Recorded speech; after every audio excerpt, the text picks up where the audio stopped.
So, if you have a great idea, and you start out right, you might just save the world. If you start out wrong, you're going to have years of headache and grief and worse. So that's why these basic decisions like, am I a nonprofit or not? What's my mission? Is it practical? These are all things that need to be addressed. And also, maybe most important, do you have passion for whatever this is for the long term? It's great to think that, in the next year or 5 years or whatever it is, that you're going to have that passion to do it.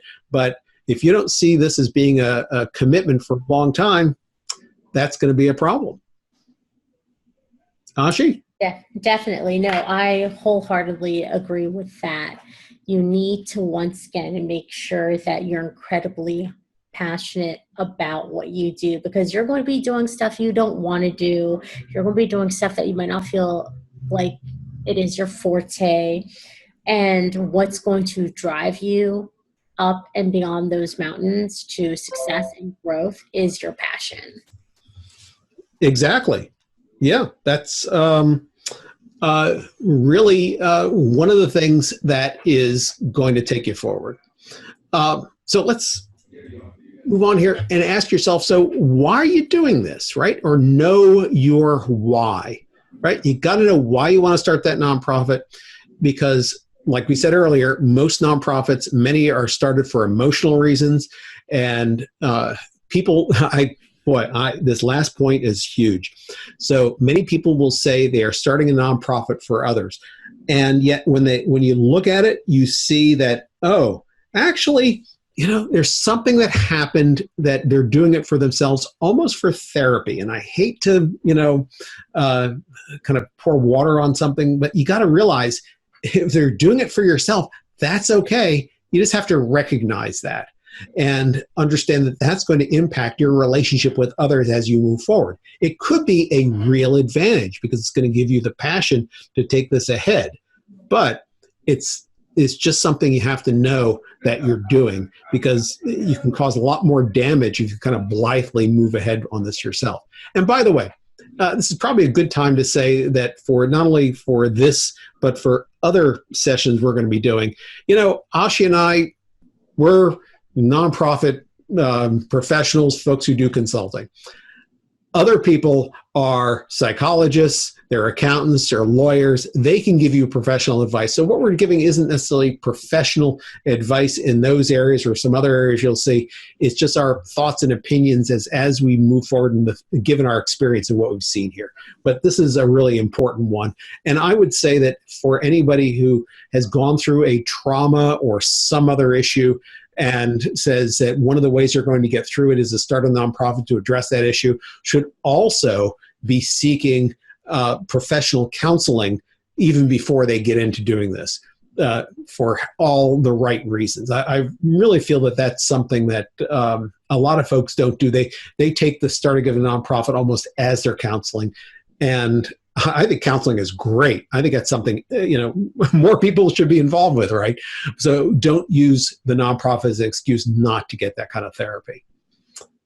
What do you think, Ashi? No, I am in agreement on that one.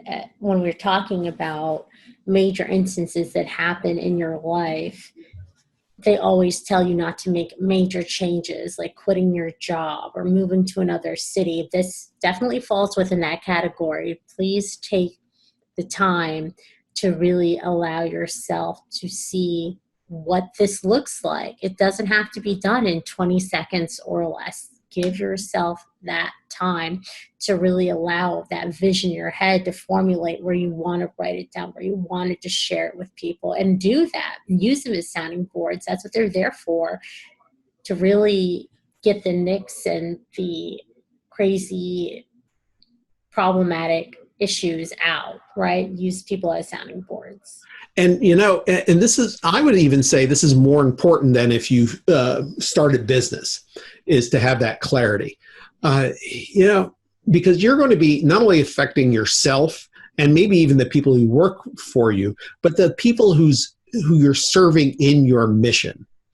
And that can be a real damage to somebody if you don't do it right. So you want to make sure you're getting into this in the right way. There are a lot of stakeholders involved here, not just yourself. All right, so know your why. That's huge. And as part of that, right, I mean, ask yourself, is it giving your life meaning? Is it a form of therapy? We've talked about that, right? You want to find meaning in a tragedy, change the lives of people, share the passion with everybody. And a lot of folks do this in some respects to give themselves a job. Something's happened, and it's almost like starting a business so that you have something to do, which is a great thing to do. But again, if that's your purpose, know it's your purpose and plan accordingly. That's not necessarily the best reason, but it happens, and so you want to examine that for yourself. And right, just be aware of it, and like I say here, don't damage others trying to work through your own issues, because maybe you thought, or somebody else suggested you start a nonprofit. Asha, have you run into that situation where somebody? Oh my goodness. I can't even begin to tell you the countless conversations I've had where somebody has an idea, or somebody tells them, what, that sounds like a great idea. You should start a nonprofit. But for me, it's all right. If you've got a reason, whatever that reason is, it's important that one, you actually have that reason. You have a reason. But also, I don't think people take a step back and wonder about the train of thought. If you don't have a why, what in the world makes you think that you should be starting a nonprofit? If you have no purpose or intention, probably not the best idea. You need to figure out the why first. You need to know your why before you do anything else. And it's like creating a business, but you don't know what the point of the business is. It's not going to go well for you. Yeah, exactly. Or others, the people that you're affecting with this. And, it's interesting. I find that nonprofits are, as a sector, somewhat fragile in that the second you declare yourself a nonprofit, people have different expectations of you and the organization you're working with. And that's really important, they're going to cast you in their mind with all sorts of assumptions about how you get money and about the kind of work you do, and of course they're going to hold you to maybe a higher ethical standard than you're used to. So it's that's why it's important to know your why. One of the many reasons. What's your mission? So kind of a little bit of an exercise here, right? Your vision is your view of a perfect world where nobody needs your service. It's what the life is going to be like if everything was right based on whatever the thing is you plan to do. Nobody would have that particular disease, or the people who had that disease would always know how to manage it, or there would be a great school in your neighborhood, or that every child is getting the right pre-K education, or that your area is reforested, whatever that is, and then it's done. That's the vision out there, right? What your mission is, the steps you plan to take to make that vision happen.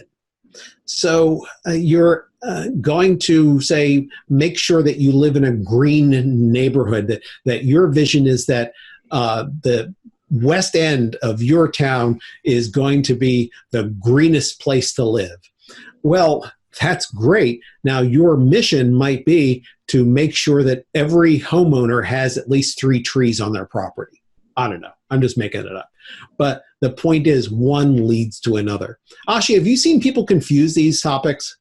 All the time. But what's even more of an issue is that many think having a mission is incredibly obvious. But I found when we're in the early stages of maturation, before they go out shaking trees for dollars or go get funding, they don't even know what their mission is. So if you don't know what you're trying to do, what wrong you're trying to right, what need you're trying to fill, how in the world are you going to tell anybody else about that, right? I always, always, always say that if you do not have a mission, your nonprofit is like a ship without a rudder. Lack Yep. of direction, lack of organization. You're going to be going places, or funnily enough, you're not going to be going anywhere pretty quick. So Well, and that's interesting you say you put it that way, because I know folks who would say, well, if we really nail down a mission down there, then we lose all sorts of possibilities. There are other things we can do, and we lose our flexibility. But actually, what's going to happen is that you're going to see more opportunities. It's like, if you look for a job, you're actually better off to write down a perfect description of what the job is that you want, because you're going to end up seeing more of that job and have other people help you find that job than if you tell folks, well, I'll do anything, because then they don't know how to help you, and you're going to end up bouncing place to place and not nearly get the traction. Having a mission is the same way. Define it well, and it'll pull you forward. Yeah, no, what I was going to say, because you said something that was just so incredibly valuable.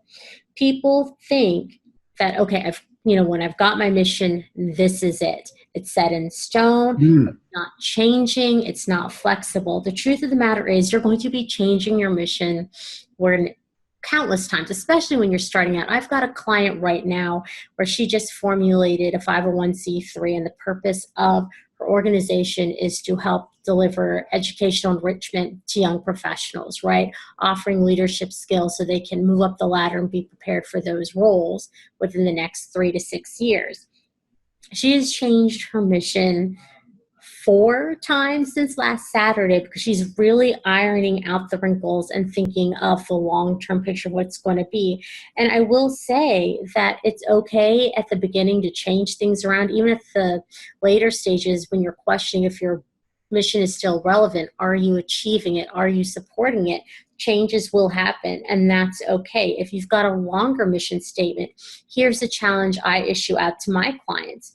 Really try to get your mission statement to 50 words or less, because once again, this client I had, her mission statement, Matt, was about a paragraph. And at the end, I still did not even understand what it is that this organization was trying to achieve. I saw these really great programs and all these pieces, but the overall picture and purpose and intent was missing.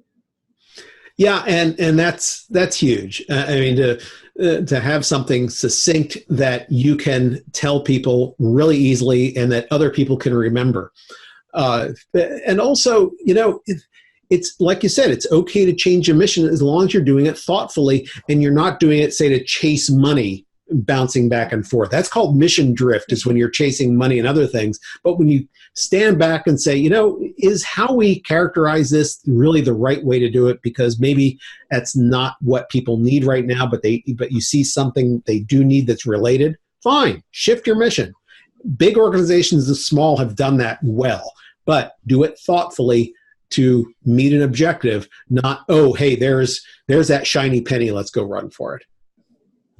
Yeah, you want to avoid, he said mission drift, I call it mission creep, or the squirrel moments where you're chasing money around. You really want to avoid that. The squirrels will come to you, I promise. If you sit there steadily and patiently, you'll get all the squirrels you want. There you go. So who are your targets? This is important, and it's kind of like your mission, right? You have to define who the people are you're going to serve. And what are they demographically? What are they, educationally? Where are they geographically? What do they look like? Draw yourself a picture. Dress somebody else, dress somebody up like your mission recipient. And by the way, I call them mission recipients. You might call them beneficiaries, clients, students, patients, whatever, right? Mission recipient seems to cover it all for me. And but it's important to know who they are. And something that my nonprofit friends it's hard to do this, but get your head into their world. Don't be the person who's coming from the outside to save them. Feel their pain, get into what they're all about so that you can serve them better. It's easier to stand back and guess what somebody wants. It's harder to, dress up and be that person and get into that mindset. But I will tell you, you will be much more effective if you do the latter, if you really make yourself part of that. Ashi? No, I definitely agree. Sometimes you say such profound things, Matt, that even I'm sitting here listening and really pedaling through. So when you ask me, I'm a little silent because I'm just thinking, oh man, that's a terrific thought. I need to write that one down. But I definitely agree with this. And once again, I'm just going to say it. You'll probably get sick of me of saying this, but your mission is once again going to drive this purpose, this audience. Who are you going after and why? And once again, you will have, in some cases, multiple audiences. All right. We talk about different types of programs, different types of events. Who are you trying to go after for a particular type of program? It might not be meeting the young professionals group, but it might be meeting the standards between people of the ages of 30 and 65, if it's for women, if it's for men, if it's for people who are employed, unemployed, etc. So if you really I want to just say, sit back and let your brain just work a little bit. It'll be amazing how easily these answers come to you if your mission, once again, is crystal clear.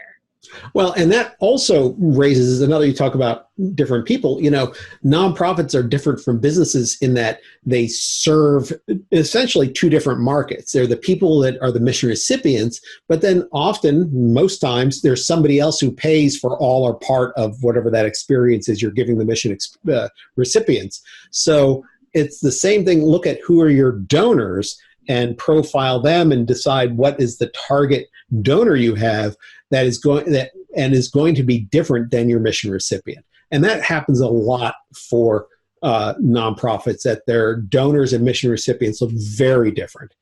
And you have to have a target in mind for both of those.